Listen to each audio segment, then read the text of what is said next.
Anuario Bíblico. 17 de noviembre. El ministerio de Pablo reprende a Pedro en Antioquía. Dios nos hace justos por la fe en Jesucristo. Gálatas 1:10 al 2:21. Queda claro que no es mi intención ganarme el favor de la gente, sino el de Dios. Si mi objetivo fuera agradar a la gente, no sería un siervo de Cristo. Amados hermanos, quiero que entiendan que el mensaje del Evangelio que predico no se basa en un simple razonamiento humano. No recibí mi mensaje de ninguna fuente humana, ni nadie me lo enseñó. En cambio, lo recibí por revelación directa de Jesucristo. Ustedes saben cómo me comportaba cuando pertenecía a la religión judía y cómo perseguí con violencia a la iglesia de Dios. Hice todo lo posible por destruirla. Yo superaba ampliamente a mis compatriotas judíos en mi celo por las tradiciones de mis antepasados. Pero aún antes de que yo naciera, Dios me eligió y me llamó por su gracia maravillosa. Luego, le agradó revelarme a su Hijo para que yo proclamara a los gentiles la buena noticia acerca de Jesús. Cuando esto sucedió, no me apresuré a consultar con ningún ser humano. Tampoco subí a Jerusalén para pedir consejo de los que eran apóstoles antes que yo. En cambio, me fui a la región de Arabia y después regresé a la ciudad de Damasco. Luego, 3 años más tarde, fui a Jerusalén para conocer a Pedro y me quedé 15 días con él. El único otro apóstol que conocí en esos días fue Santiago, el hermano del Señor. Declaro delante de Dios que no es mentira lo que les escribo. Después de esa visita, me dirigí al norte, a las provincias de Siria y Cilicia. Y aún así, las iglesias en Cristo que están en Judea todavía no me conocían personalmente. Todo lo que sabían de mí era lo que la gente decía. El que antes nos perseguía, ahora predica la misma fe que trataba de destruir. Y alababan a Dios por causa de mí.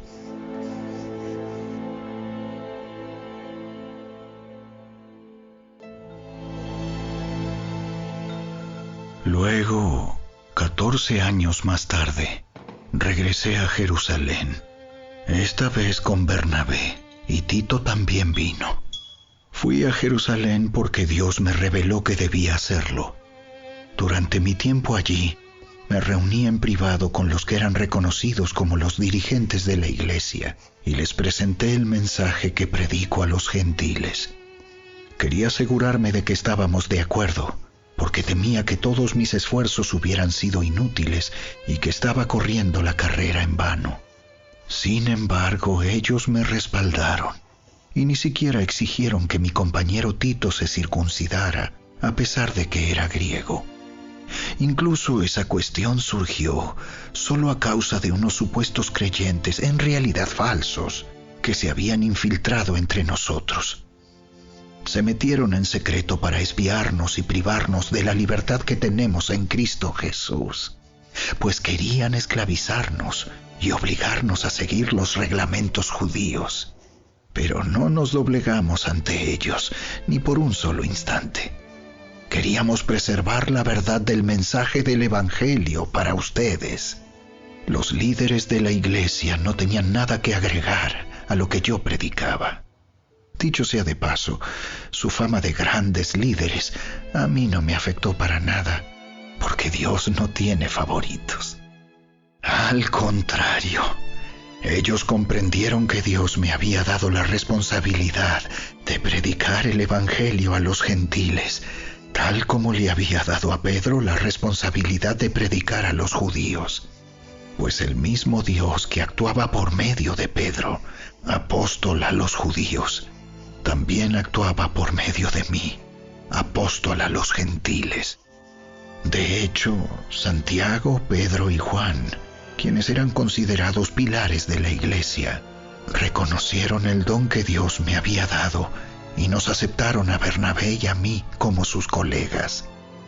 Nos animaron a seguir predicando a los gentiles mientras ellos continuaban su tarea con los judíos. La única sugerencia que hicieron fue que siguiéramos ayudando a los pobres, algo que yo siempre tengo deseos de hacer. Pero cuando Pedro llegó a Antioquía, tuve que enfrentarlo cara a cara, porque él estaba muy equivocado en lo que hacía. Cuando llegó por primera vez, Pedro comía con los creyentes gentiles, quienes no estaban circuncidados. Pero después, cuando llegaron algunos amigos de Santiago, Pedro no quiso comer más con esos gentiles. Tenía miedo a la crítica de los que insistían en la necesidad de la circuncisión. Como resultado, otros creyentes judíos imitaron la hipocresía de Pedro. E incluso Bernabé se dejó llevar por esa hipocresía. Cuando vi que ellos no seguían la verdad del mensaje del Evangelio, le dije a Pedro delante de todos los demás: si tú, que eres judío de nacimiento, dejaste a un lado las leyes judías y vives como un gentil, ¿por qué ahora tratas de obligar a estos gentiles a seguir las tradiciones judías? Tú y yo somos judíos de nacimiento. No somos pecadores, como los gentiles. Sin embargo, sabemos que una persona es declarada justa ante Dios por la fe en Jesucristo y no por la obediencia a la ley. Y nosotros hemos creído en Cristo Jesús para poder ser declarados justos ante Dios por causa de nuestra fe en Cristo, y no porque hayamos obedecido la ley. Pues nadie jamás será declarado justo ante Dios mediante la obediencia a la ley. Pero supongamos que intentamos ser declarados justos ante Dios por medio de la fe en Cristo, y luego se nos declara culpables por haber abandonado la ley. ¿Acaso esto quiere decir que Cristo nos ha llevado al pecado? Por supuesto que no. Más bien, soy un pecador si vuelvo a construir el viejo sistema de la ley que ya eché abajo. Pues cuando intenté obedecer la ley misma me condenó. Así que morí a la ley. Es decir, dejé de intentar cumplir todas sus exigencias a fin de vivir para Dios. Mi antiguo yo ha sido crucificado con Cristo. Ya no vivo yo, sino que Cristo vive en mí. Así que vivo en este cuerpo terrenal, confiando en el Hijo de Dios, quien me amó y se entregó a sí mismo por mí. Yo no tomo la gracia de Dios como algo sin sentido, pues si cumplir la ley pudiera hacernos justos ante Dios, entonces no habría sido necesario que Cristo muriera.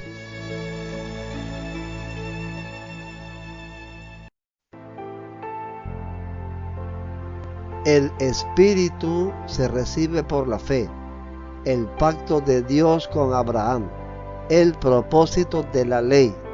Gálatas 3, 1 al 4, 7.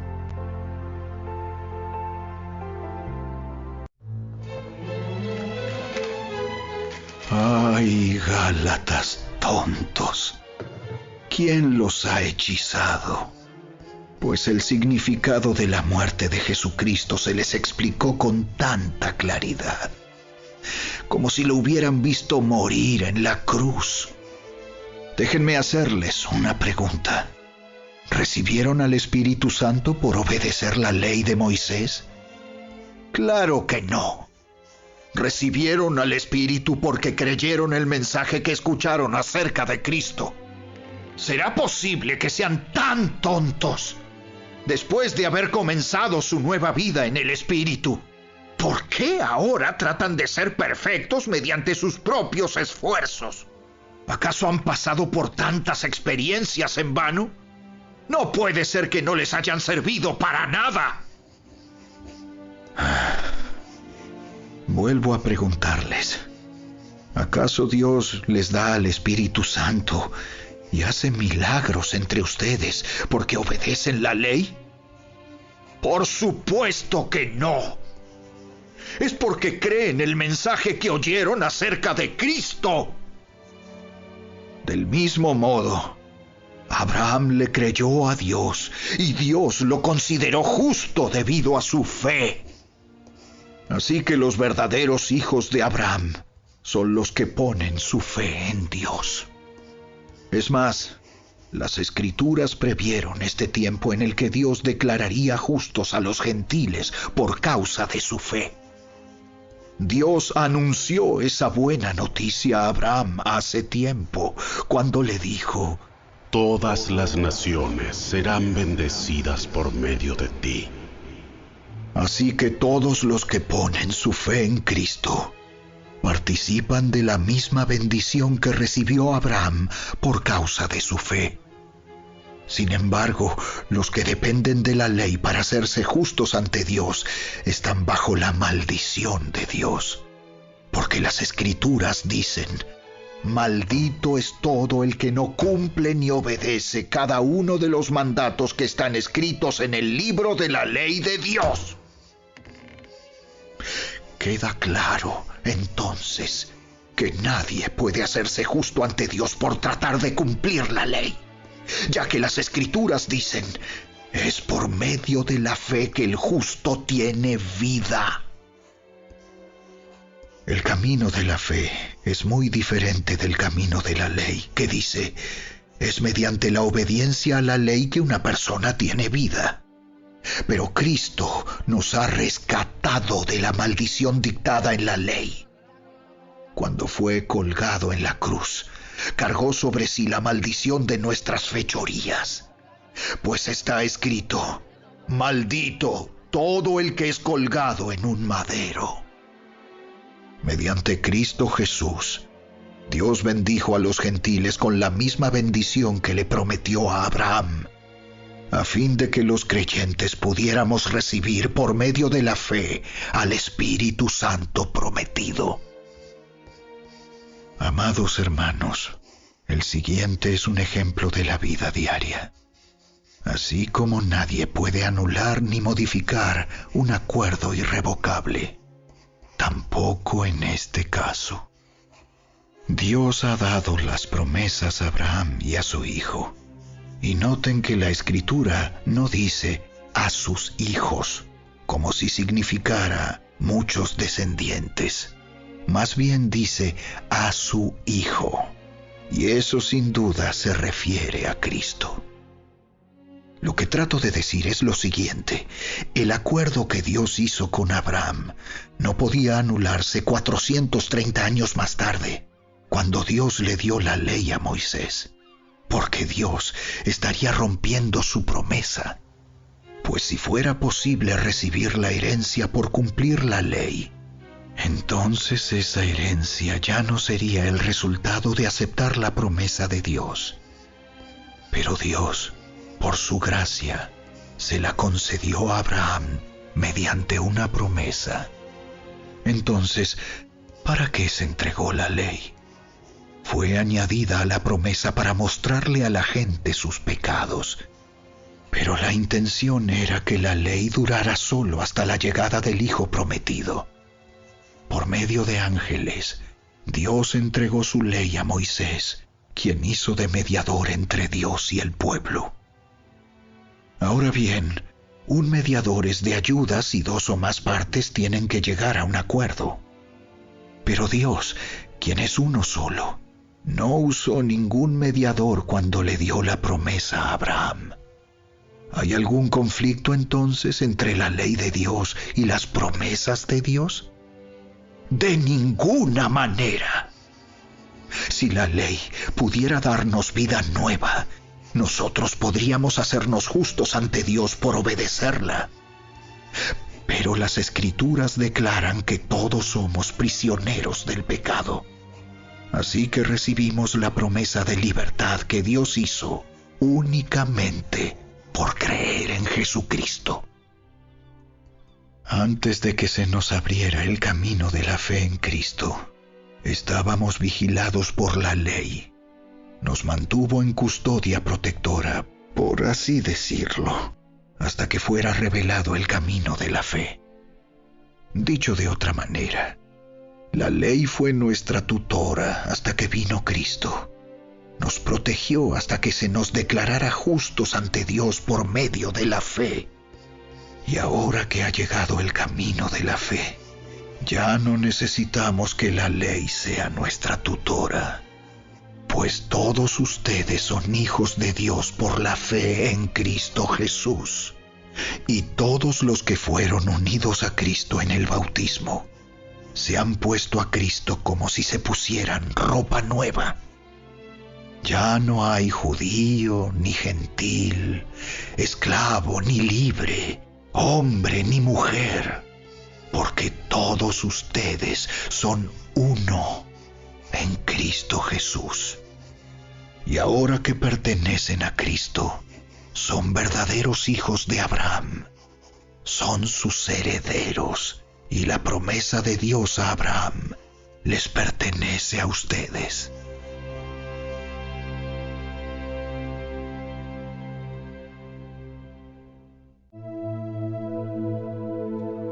Piénsenlo de la siguiente manera. Si un padre muere y deja una herencia a sus hijos pequeños, esos niños no están en mejor situación que los esclavos hasta que se hagan mayores de edad, aunque son los verdaderos dueños de todas las posesiones de su padre. Tienen que obedecer a sus tutores hasta que cumplan la edad establecida por su padre. Eso mismo sucedía con nosotros antes de que viniera Cristo. Éramos como niños. Éramos esclavos de los principios espirituales básicos de este mundo. Sin embargo, cuando se cumplió el tiempo establecido, Dios envió a su Hijo, nacido de una mujer y sujeto a la ley. Dios lo envió para que comprara la libertad de los que éramos esclavos de la ley, a fin de poder adoptarnos como sus propios hijos. Y debido a que somos sus hijos, Dios envió al Espíritu de su Hijo a nuestro corazón, el cual nos impulsa a exclamar: Abba, Padre. Ahora ya no eres un esclavo, sino un hijo de Dios. Y como eres su hijo, Dios te ha hecho su heredero. Exhortación contra el volver a la esclavitud. Gálatas 4, 8 al 20.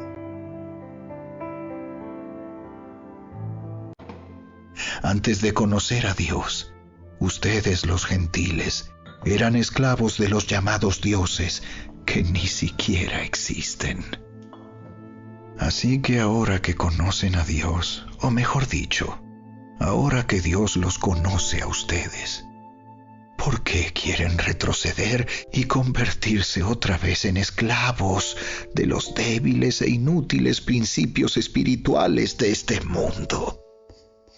Pretenden ganarse el favor de Dios al cumplir con ciertos días o meses, estaciones o años. Temo por ustedes. Quizá todo el arduo trabajo que hice entre ustedes fue en vano. Amados hermanos, les ruego que vivan como yo, libres de esas cosas. Pues yo llegué a ser como ustedes, los gentiles, libre de esas leyes.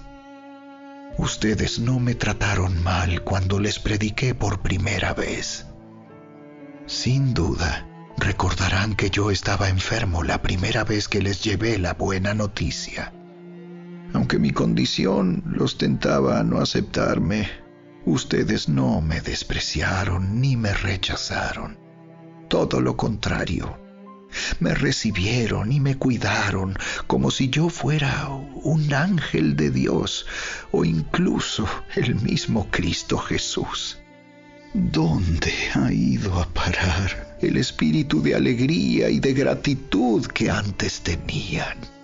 Estoy seguro de que ustedes se hubieran arrancado los propios ojos para dármelos de haber sido posible.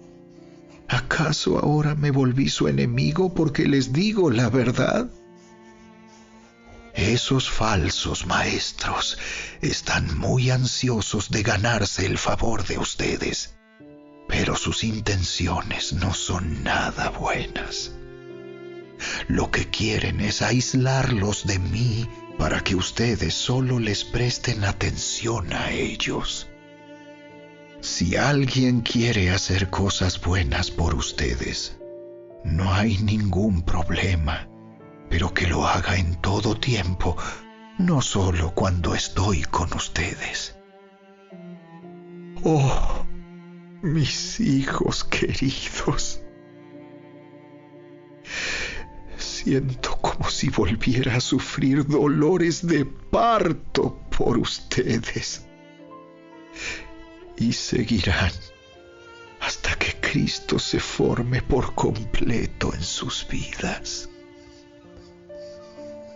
Desearía estar con ustedes en este momento para poder hablarles en otro tono, pero estando tan lejos, no sé qué más puedo hacer para ayudarlos.